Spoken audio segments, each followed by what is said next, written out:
Il n'existe pas de justice électorale. Il n'existe pas de conseil constitutionnel digne de ce nom. Dans ces pays de merde, fabriqués par le colonialisme et le néocolonialisme français, l'armée, la police et la gendarmerie sont souvent aux ordres du tyran et ignorent les textes de loi qui leur enjoignent de protéger le peuple. Dans ces pays, les médias d'État sont confisqués par le tyran et son clan. L'essentiel des mamelles financières stratégiques du pays sont confisqués par le tyran et ses clans qui s'en servent à large brasse. Et l'essentiel de l'économie nationale est sous le contrôle de multinationales étrangères qui soustraient l'essentiel du PIB. Voilà pourquoi ce sont des pays pauvres, très endettés, selon le classement dont ils se sont eux-mêmes réjouis, fabriqués par leurs maîtres du FMI et de la Banque mondiale. Ceux-là qui tiennent des pays entiers de cette planète en otage par l'instrumentalisation de la dette.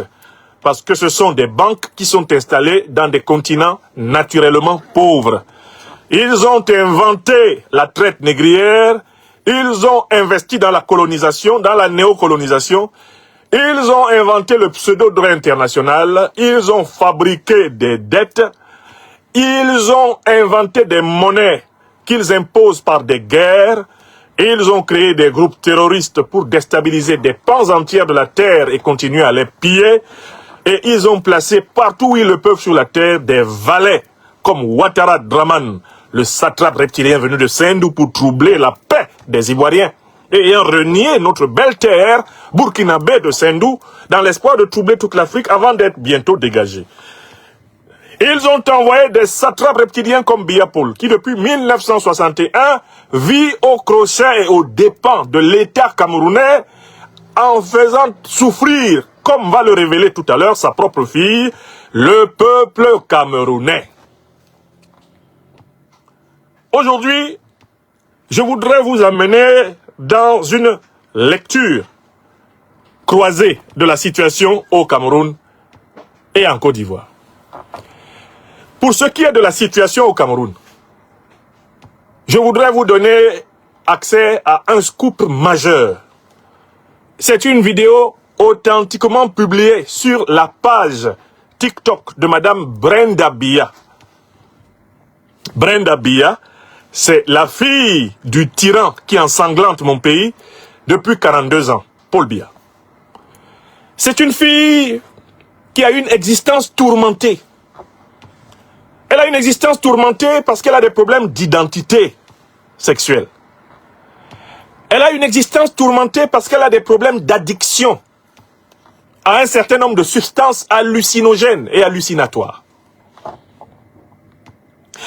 Elle a une existence tourmentée parce que tout se passe comme si tout le mal que ses parents font contre le peuple camerounais venait s'accumuler en elle-même sous forme de souffrance psychique profonde.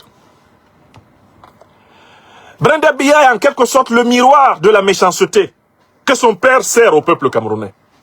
Par une de ces lois mystérieuses du cosmos, de la nature, dont Dieu seul a le secret, Brenda Biya est comme l'écran sur lequel se projette, à l'intérieur de la famille Biya, tout le mal que Paul Biya et sa femme Chantal font au peuple camerounais.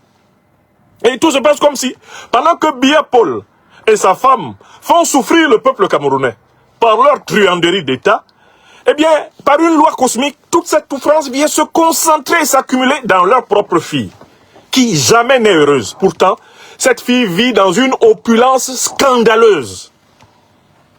Ses habillements, son espace d'habitation, les masses et les liasses d'argent que cette fille brasse, seraient de nature à la classer parmi les enfants bienheureux de la terre. Le paradoxe Brenda Biya, c'est celui d'une fille à qui rien n'a été refusé de tous les biens qu'il y a sur la terre. Depuis l'or jusqu'au diamant. Depuis le diamant jusque, je ne sais pas, à la pierre d'onyx. Rien ne lui a été refusé. Tout ce qu'on peut avoir sur cette terre, ses parents le lui ont donné. Mais Brenda Biya, manifestement, n'a pas reçu et ne reçoit toujours pas la seule chose que l'or ne peut pas acheter. Le diamant ne peut pas acheter.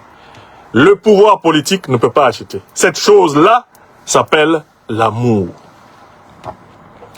Elle ne reçoit pas d'amour, elle ne se sent pas aimée et elle explique son mal-être profond, non pas simplement par l'attitude de ses parents envers elle, qui se sont manifestement contentés de la gaver comme on gave une oie, en lui donnant tous les biens de la terre, en la remplissant de fric à volonté.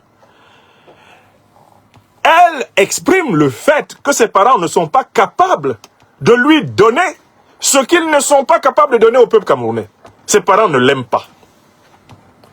Et pour sa part, il y a un rapport entre la méchanceté de ses parents, notamment donc de son père, Paul Biya, envers le peuple camerounais, et l'absence d'une véritable affection de son propre père pour elle-même. Tout se passe comme si Paul Biya, en maltraitant les Camerounais, avait contracté la capacité de maltraiter sa propre fille. Et c'est ce que cette fille exprime, d'une manière magistrale. Mais ce qu'il y a de nouveau dans ce que Brenda vient de dire, vous allez vous-même le découvrir. Je vous la fais écouter attentivement dans sa dernière sortie qui défraie la chronique sur les réseaux sociaux. Que dit Madame Brenda Biya? Je vais vous la montrer parlant et je vais mettre la version sur mon grand écran pour que vous ayez un son suffisant des propos de Madame Brenda Anastasie Eyenga Biya, qui est l'homonyme de la mère de Paul Biya. Comme cela arrive souvent chez les Bantous pour la première fille, bien souvent elle est l'homonyme de la mère. Que dit donc Brenda Anastasie Eyenga Biya? Qu'est-ce qu'elle dit? Il faut qu'on l'écoute d'abord, parce que, en fait, si on ne l'a pas écouté, on ne peut pas imaginer la gravité de ce qui se passe. Ce qui se passe est grave. Et on ne peut pas en tirer tout l'enseignement politique. Alors, je vous la fais écouter. Vous savez, attendez. Je reprends là. C'est assez. Vous savez, à un moment, c'est assez. C'est assez. À un moment, c'est fatigant. À un moment, ça ne sert même plus à rien de se débattre ou se battre pour quoi que ce soit. Je viens d'appeler un oncle que je considérais. Après, je vous ferai écouter à très haute voix. Je vous considérais dans ma vie, dans le sens où il a toujours été correct envers moi. Certes, je ne croyais pas que c'était la famille ou qui m'aimait trop, mais il a toujours été correct envers moi. Je viens d'appeler le directeur de cabinet au téléphone. Et vous savez c'est quoi la dernière chose qu'il m'a dit? Tu vas overdoser et tu vas mourir. Donc moi, je suis ici dans ma chambre et je suis ici en Suisse en train de me demander 40 000 choses. Je suis en train de me demander qui est derrière ça, qui essaie de me tuer, pourquoi on veut absolument que je meure d'une overdose, pourquoi on me refuse tout, pourquoi à chaque fois que je demande, je dis je suis suicidaire, je ne suis pas bien ici, je ne veux pas être ici, pourquoi on ne m'écoute pas. La chose la plus difficile, ce n'est pas de se rendre compte que tout le monde veut ta mort, c'est de se rendre compte qu'il n'y a même plus de famille. Il n'y a plus d'amis, il n'y a rien de tout ça. Littéralement, tout mon entourage veut ma mort et veut que je meure d'une overdose. J'ai entendu le directeur de cabinet dire audiblement au téléphone, tu vas overdoser et tu vas mourir. Et ça, c'est parce que j'ai été sacrifié par ces gens. Donc tous les jours, ils m'ont sacrifié. Ils veulent que je meure, ils me mettent dans la souffrance. Et moi, je suis censé fermer ma gueule. Non. Voilà moi ce que je vais dire. Je ne sais pas qui ça va intéresser. Au bout d'un moment, je n'ai plus rien à foutre. Moi, je coupe les ponts avec tout ça. Je suis désolé, si vous voulez me juger, il n'y a pas de problème. Je coupe les ponts avec mes parents. Parce qu'ils m'ont toute ma vie, ils m'ont fait du mal. Et maintenant, je me rends compte qu'ils veulent me tuer. Je coupe les ponts avec mes parents. Dorénavant, je ne suis plus de la famille. L'argent que vous utilisiez pour me contrôler, je ne prendrai plus un seul sou. maman, papa venant de vous. Vous n'avez aucune idée de tout le mal qu'ils m'ont fait. Tout le mal que ces gens m'ont fait et continuent à me faire. Donc pour la campagne, vous voulez vraiment savoir qui je vais voter. Je ne voterai pas Paul Biya. Je ne voterai pas Paul Biya. Et si j'ai un jour fait du mal ou été une mauvaise personne envers les Camerounais ou envers qui que ce soit, j'en suis désolé.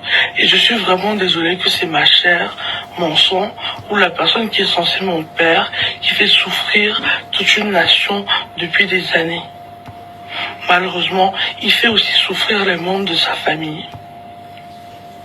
Malheureusement, moi aujourd'hui, je n'ai plus de famille. Vous voulez tant que je meure, vous voulez tant que j'overdose.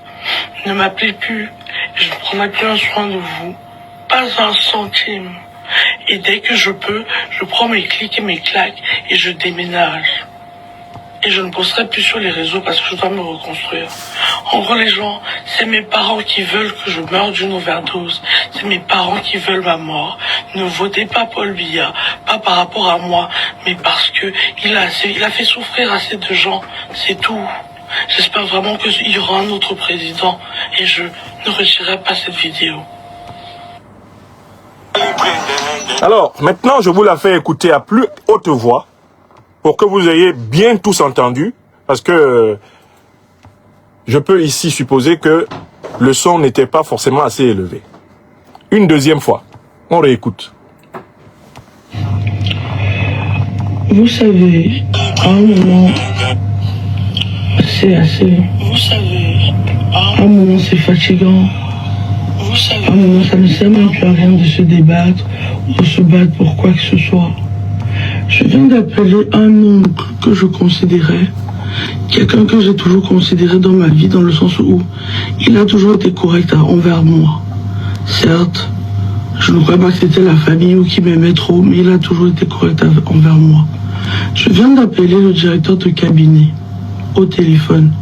Et vous savez c'est quoi la dernière chose qu'il m'a dit? Tu vas overdoser et tu vas mourir. Donc moi, je suis ici dans ma chambre et je suis ici en Suisse en train de me demander 40 000 choses. Je suis en train de me demander qui est derrière ça, qui essaie de me tuer, pourquoi on veut absolument que je meure d'une overdose, pourquoi on me refuse tout. Pourquoi à chaque fois que je demande, je dis je suis suicidaire, je ne suis pas bien ici, je ne veux pas être ici. Pourquoi on ne m'écoute pas? La chose la plus difficile, ce n'est pas de se rendre compte que tout le monde veut ta mort. C'est de se rendre compte qu'il n'y a même plus de famille, il n'y a plus d'amis, il n'y a rien de tout ça. Littéralement, tout mon entourage veut ma mort et veut que je meure d'une overdose. J'ai entendu le directeur de cabinet dire audiblement au téléphone, tu vas overdoser et tu vas mourir. Et ça, c'est parce que j'ai été sacrifié par ces gens. Donc tous les jours, ils m'ont sacrifié. Ils veulent que je meure, ils me mettent dans la souffrance. Et moi, je suis censé fermer ma gueule. Non. Voilà moi ce que je vais dire. Je ne sais pas qui ça va intéresser. Au bout d'un moment, je n'ai plus rien à foutre. Moi, je coupe les ponts avec tout ça. Je suis désolé, si vous voulez me juger, il n'y a pas de problème. Je coupe les ponts avec mes parents. Parce qu'ils m'ont toute ma vie, ils m'ont fait du mal. Et maintenant, je me rends compte qu'ils veulent me tuer. Je coupe les ponts avec mes parents. Dorénavant, je ne suis plus de la famille. L'argent que vous utilisiez pour me contrôler, je ne prendrai plus un seul sou. Maman, papa, venant de vous. Vous n'avez aucune idée de tout le mal qu'ils m'ont fait. Tout le mal que ces gens m'ont fait et continuent à me faire. Donc pour la campagne, vous voulez vraiment savoir qui je vais voter. Je ne voterai pas Paul Biya. Et si j'ai un jour fait du mal ou été une mauvaise personne envers les Camerounais ou envers qui que ce soit, J'en suis désolée. Et je suis vraiment désolée que c'est ma chair, mon sang, ou la personne qui est censée mon père, qui fait souffrir toute une nation depuis des années. Malheureusement, il fait aussi souffrir les membres de sa famille. Malheureusement, moi aujourd'hui, je n'ai plus de famille. Vous voulez tant que je meure, vous voulez tant que j'overdose. Ne m'appelez plus, et je ne prendrai plus un soin de vous. Pas un centime. Et dès que je peux, je prends mes clics et mes claques et je déménage. Et je ne posterai plus sur les réseaux parce que je dois me reconstruire. En gros, les gens, c'est mes parents qui veulent que je meure d'une overdose. C'est mes parents qui veulent ma mort. Ne votez pas Paul Biya, pas par rapport à moi, mais parce que il a fait souffrir assez de gens. C'est tout. J'espère vraiment qu'il y aura un autre président et je ne retirerai pas cette vidéo. Voilà. Vous avez donc eu amplement l'occasion d'entendre par 2 fois le message pathétique. Le message pathétique, eh bien, le message pathétique de cette personne. Il y a 3 niveaux dans le message que Brenda Biya vient de délivrer.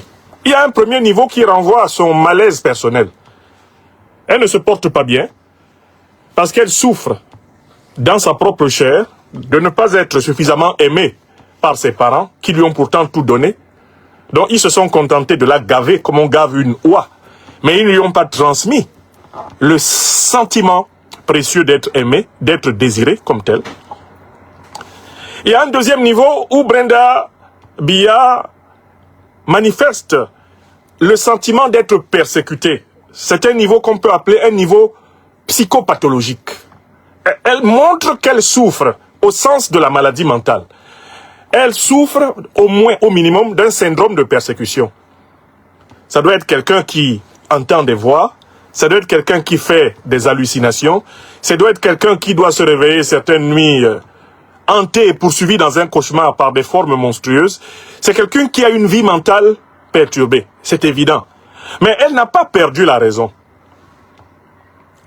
Elle est encore lucide, elle possède encore un certain recul critique. Et elle fait donc l'hypothèse qu'elle serait l'objet d'un envoûtement, d'une pratique de magie noire, d'une pratique de sorcellerie, de la part des membres de sa famille. Et qu'éventuellement, elle utilise elle-même le mot, elle aurait été sacrifiée pour le pouvoir.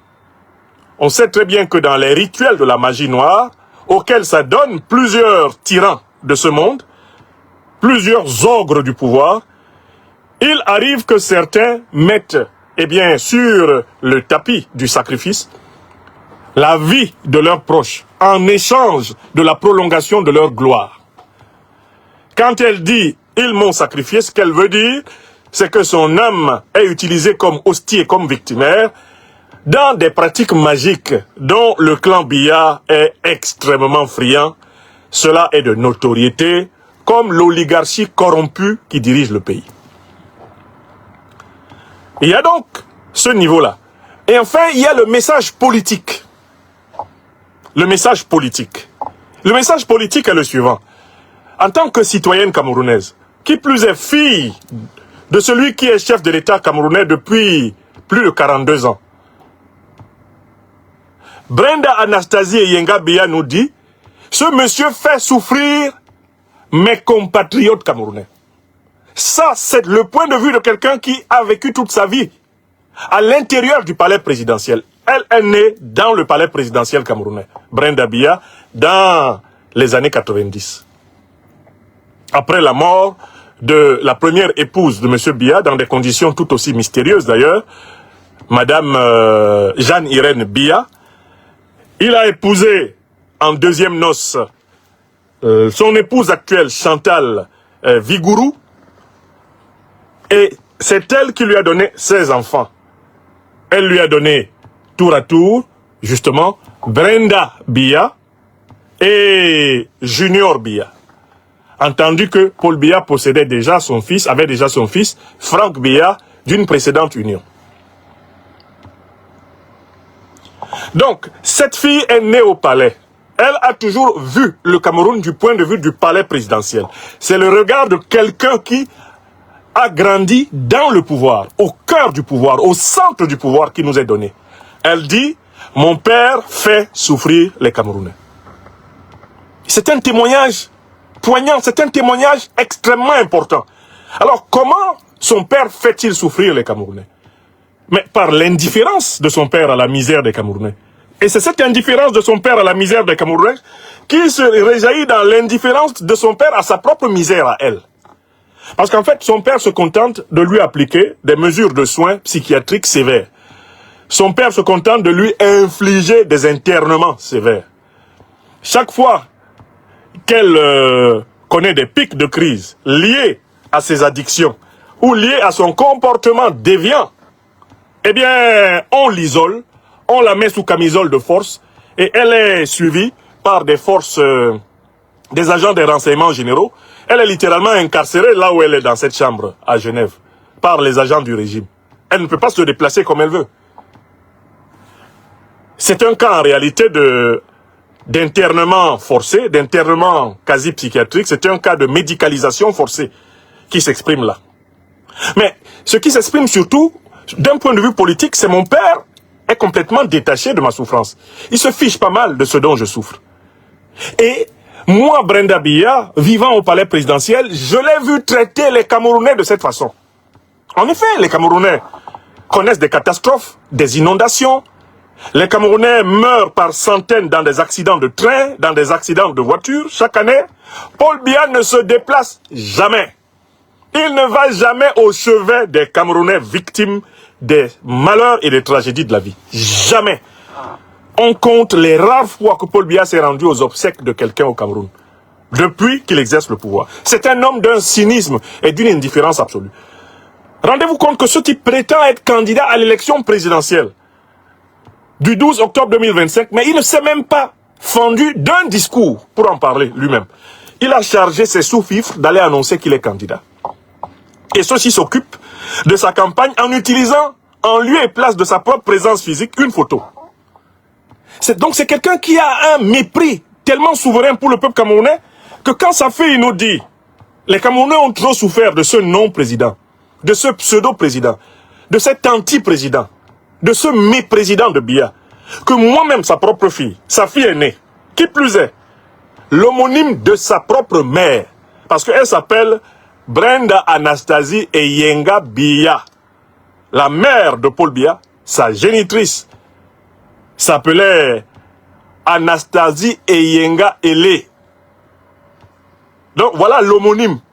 C'est la fille aînée qui est souvent donc l'homonyme de la mère du père. C'est elle qui parle. Mon père est un persécuteur. Mon père est un cynique. Mon père est quelqu'un qui ne tient jamais compte de la souffrance d'autrui. Je l'ai vu mépriser les Camerounais de la sorte et c'est ainsi qu'il me traite moi. Je souffre, il s'en fout. C'est pas son problème. Il ne se penche jamais sur mon sort. Il ne s'inquiète jamais pour moi. C'est pas son problème. Son problème, c'est que je sois à peu près conforme à ce qu'il lui faut pour être président à vie. Voilà un témoignage poignant. Alors, Brenda Anastasie Eyenga Biya va plus loin. Elle dit qu'elle ne votera pas pour son père. Que son père doit quitter le pouvoir. Et c'est là qu'on arrive à la portée politique du message de cette jeune femme. Malgré toutes ces perturbations mentales, ces tendances déviantes, ces addictions, Brenda Biya fait preuve d'une lucidité dont ne font pas preuve les 11 opposaillons figurants qui accompagnent Paul Biya le 12 octobre dans une élection truquée, fraudée d'avance. Brenda Biya qui est là, elle sait que les listes électorales n'existent pas au Cameroun. Elle sait que la commission électorale n'existe pas au Cameroun. Brenda Biya qui est là sait que son père contrôle le Conseil constitutionnel et impose la lecture de décisions rédigées à la présidence par le soi-disant président du Conseil constitutionnel Clément Atangana. Brenda Biya que vous voyez là, elle sait que son père instrumentalise l'armée, la police, la gendarmerie, les renseignements généraux, les mercenaires israéliens pour braquer le peuple camerounais. Elle le sait. Brenda Biya que vous voyez là sait très bien que le système politique qu'on présente comme une république légale et légitime au Cameroun est un faux système. Que son père est un fraudeur, un menteur, un tueur de sang-froid. et que son père ne respecte pas le peuple camerounais. Elle le sait. Mais les 11 opposants figurants qui accompagnent son père, à savoir Carston Aseta, Akere Mouna, Belobouba Maïgari, Issa Kiroma, Joshua aussi, Cabral Libi, Tomaino Ndamjoya, Hiram Iyodi, Pierre Kwemo, pour ne citer de mémoire que cela. Elle sait que tous ces gens-là ne sont pas capables de faire le bilan que cette pauvre jeune femme, Brenda Yenga Biya, est capable de faire. Est-ce que vous voyez à quel point la lâcheté s'est emparée du Cameroun? Il y a même des opposants qui ont été exclus du processus électoral de manière arbitraire par Paul Biya, qui en étaient à chercher à aider une coalition des faux opposants à gagner l'élection contre Paul Biya. Alors que c'est Paul Biya qui a sélectionné les faux opposants avec lesquels il va à l'élection le 12 octobre. Il y a des opposants exclus du processus électoral qui étaient en train de réfléchir. Il faut peut-être qu'on soutienne l'un de ceux que Paul Biya a choisi, puisque nous, il nous a rejetés. On va alors soutenir l'un de ceux qu'il a choisi et ainsi obtenir un changement. Mais comment peut-on avoir un changement politique au Cameroun en soutenant l'un des candidats choisis par Paul Biya lui-même pour faire le figurant dans une élection pliée d'avance puisque fraudée, truquée, confisquée, comme le pouvoir l'est depuis la période coloniale française jusqu'à l'instant où je vous parle. Cette jeune femme, Brenda Biya, fait preuve de plus de courage que les 11 faux apôtres, les 11 Judas Iscariotes qui accompagnent Paul Biya dans sa manœuvre criminelle contre le peuple camerounais en 2025. Et elle fait preuve de plus de courage même que les opposants exclus qui continuent à ramper pour chercher une coalition et se faire inclure, soi-disant comme faiseur de roi dans l'élection. Brenda Biya, elle est plus courageuse que tous ces gens-là. Et c'est ça qui est choquant. Le courage vient du palais présidentiel. Il vient de la paria du palais présidentiel. Alors que ceux qui prétendent s'opposer aux tyrans du palais sont des lâches. C'est cette petite fille de Brenda là qui se lève et qui dit, le monsieur là, c'est mon père, c'est mon sang, c'est ma chair, mais il ne mérite pas d'être président du Cameroun. Il faut qu'il y ait un autre président du Cameroun. Un président tout autre que celui-ci. Vous comprenez? Oh, c'est la position que nous avons adoptée. Dans ce processus politique en cours au Cameroun, mes camarades des lions et lionnes indomptables de la libération panafricaine, dont je suis le serviteur leader national, nous appelons tous les opposants là à se retirer de cette mascarade, à laisser Paul Biya seul avec son rocher pseudo-électoral vide dans les mains, et à se grouper massivement avec l'écrasante majorité des Camerounais pour obtenir par une mobilisation par millions dans toutes les rues du pays la démission pure et simple du régime criminel, corrompu, incompétent et voyou de Biya. C'est ce que nous appelons la voie de la révolution populaire panafricaine pacifique, qui permettra de mettre en œuvre une transition vers une nouvelle constitution et une république panafricaine fédérale du Cameroun. Donc vous voyez que Brenda Biya, qui est dans le palais là-bas, elle est finalement d'accord avec ce que nous disons, alors que les opposants qui ont été suscités par le palais et qui comptent sur le palais pour que le palais leur donne le pouvoir, eh bien eux, en fait, ce sont eux qui dysfonctionnent contre les intérêts du peuple camerounais. Brenda Biya dit Paul Biya ne mérite pas d'être président. Or, c'est Paul Biya qui choisit les 11 Gugus. Et puis, il y a des gens qui vous disent, il faut que nous choisissions parmi les 11 Gugus de Biya, un Gugus que nous soutenons contre Biya. C'est Biya qui les a choisis. Il les a choisis parce que eux, ils ne sont pas contre lui. Ils acceptent de jouer aux figurants. Et dans l'espoir que le partage du gâteau leur revienne un peu après. C'est ce qu'ils font. Brenda nous dit, il ne faut pas voter pour eux. Parce qu'en fait, dans cette élection, dans cette soi-disant élection, il n'y a qu'un seul candidat, c'est Paul Biya. Paul Biya s'est dédoublé en 11 personnes supplémentaires. Tous les autres là sont des clones de Paul Biya. Ce sont des hologrammes de Paul Biya. Ce sont des Biyas. Les 11 là, dont on vous rebat les oreilles ces derniers temps, ce n'est personne d'autre que Paul Biya photocopié. Ce sont des photocopies de Paul Biya. Brenda dit, je ne voterai pas. Je ne voterai pas pour Paul Biya. Ça dit, je ne voterai ni pour Paul Biya, ni aucune de ces créatures. Il n'y a personne de ces gens-là que Paul Biya a sélectionné qui mérite d'être voté. Puisqu'en réalité, ce sont des gens qui sont au service du plan de Paul Biya. Il a exclu du processus électoral tous ceux qui étaient capables de ne pas jouer pleinement son jeu. Il n'a laissé dans le processus électoral que ses moutons, ses marionnettes. Il n'a laissé que ses jouets. Brenda, de l'intérieur du palais présidentiel du Cameroun, dénonce cette imposture. Il faut saluer le courage, on va même dire un courage suicidaire de cette jeune femme. Non seulement elle est consciente que le régime est prêt à la sacrifier, mais elle a décidé d'appliquer une maxime de la langue Betty Boulou qui dit que Moraou, Aou, si quelqu'un doit mourir, il n'a qu'à mourir. Elle préfère dire la vérité et ainsi peut-être obtenir la grâce du Tout-Puissant que de continuer à mentir et mourir dans le mensonge, et mourir du mensonge, et mourir sans avoir quitté le mensonge. Il faut saluer le courage de cette jeune femme. Alors, il n'y a pas de débat sur l'authenticité de la vidéo, hein, parce que quand la vidéo est sortie, elle était sur son compte. Hein, et elle-même, à la fin, elle précise que c'est pas volontairement qu'elle va retirer la vidéo. Si actuellement, la vidéo a disparu de son compte, par les techniques informatiques classiques, on peut entièrement reconstituer. La vidéo est authentique. Hein. Et voilà donc un élément qui vient confirmer que notre positionnement politique dans la crise camerounaise est le meilleur.